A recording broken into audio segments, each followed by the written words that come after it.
Hello friends, welcome to Chithu's farm life style. இன்றைக்கி பார்த்திங்கன்னா நம்ம வாத்து முட்டையில் ஒரு ஆம்லேட் பண்ண போகிறோம். நான் ஆம்லேட் வந்து நார்மலாக பண்ணுறது தான். ஆனால் வாத்து முட்டையோடைய பயன்கள் பற்றி நான் இன்றைக்கி சொல்ல போகிறேன் உங்களுக்கு. வாத்து முட்டையை எப்படி ஐடென்டிஃபை பண்ணுறதுன்னு ஃபஸ்ட்டு தெரிஞ்சுக்கலாம்.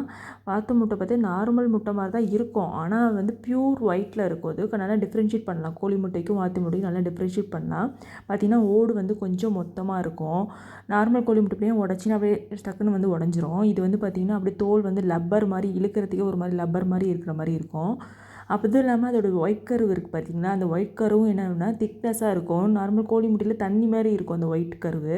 இது பார்த்திங்கன்னா ஜெல்லி மாதிரி இருக்க மாதிரி இருக்கும். கொஞ்சம் மஞ்சள் கருவும் கொஞ்சம் திக்னஸாக தான் இருக்கும். நார்மலாக பீட் பண்ணால் அப்படியே கொஞ்சம் நல்லா பீட் பண்ணால் தான் நல்லா மிக்ஸ் ஆகும்.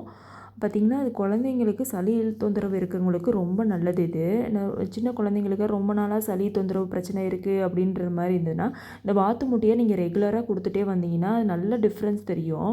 இது நார்மலாக ஆம்லேட் மட்டும் தான் போட்டு தரணும், இல்லை வேக வச்சு கொடுத்துட்டாவே போதும், நல்ல எஃபெக்ட் தெரியும் குழந்தைங்களுக்கு. அதேமாதிரி பெரியவங்களுக்கு ரொம்ப தீராத அந்த சளி தொந்தரவு அது மாதிரிலாம் இருக்குல்ல, அது மாதிரி பிரச்சனைக்கெல்லாம் வந்து வாத்து முட்டை கண்டிப்பாக எடுத்துக்குவாங்க. வாத்து முட்டை சேர்த்துட்டாவே நல்ல ஒரு டிஃப்ரென்ஸ் தெரியும். ஒரு ஒன் மந்த் பக்கமாக சாப்பிட்டு பார்த்துட்டே வந்தாங்கன்னா நல்ல டிஃப்ரென்ஸ் தெரியும். அதில் நாங்கள் பார்த்திங்கன்னா தோட்டத்தில் வாத்து வளர்க்குறோம். அதனால் எங்களுக்கு ரெகுலராக முட்டை கிடைக்கும். நிறைய பேர் வந்து சின்ன குழந்தைங்க வச்சுருக்கவங்க எல்லாம் நிறைய பேர் வந்து வாங்கிட்டு போவாங்க. மெயின் பிரச்சனையே வந்து சளி தொந்தரவு தான்.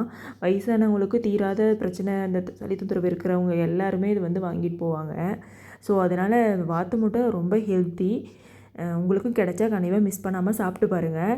இந்த வீடியோ உங்களுக்கு பிடிச்சிருந்தா லைக் பண்ணுங்கள், ஷேர் பண்ணுங்கள், சப்ஸ்கிரைப் பண்ணுங்கள். தேங்க்யூ ஃபார் வாட்சிங். நெக்ஸ்ட் வீடியோவில் பார்ப்போம். டடா, பை பாய்.